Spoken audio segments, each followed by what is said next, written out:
This is the moment a large crowd of Indonesian students stormed a convention centre in the city of Banda Aceh on Wednesday, where hundreds of Rohingya refugees were being housed.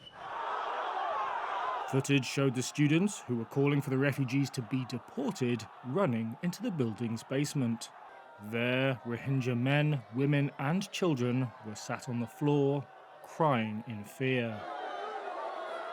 It's a sign of growing hostility and rejection in Indonesia of Rohingya refugees. The Muslim minority group has faced decades of persecution and abuse in Buddhist-majority Myanmar, prompting many to flee in boats. But in Indonesia, some, like student Della Masrida, have grown frustrated at the number of arrivals.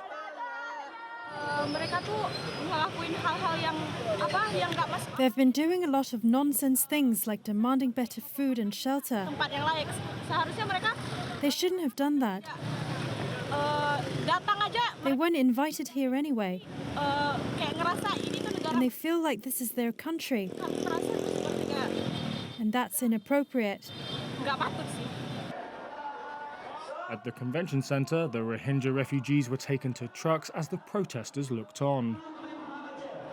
Indonesian President Joko Widodo has blamed a recent surge in arrivals on human trafficking and pledged to work with international organisations to offer temporary shelter. According to the UN's refugee agency, over 1,500 Rohingya refugees have landed in Indonesia since November. Arrivals tend to spike between November and April when the seas are calmer.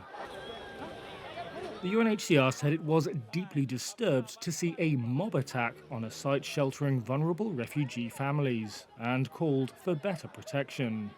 It added that the incident was the result of a coordinated online campaign of misinformation and hate speech. A Banda Aceh police spokesperson did not immediately respond to a request for comment.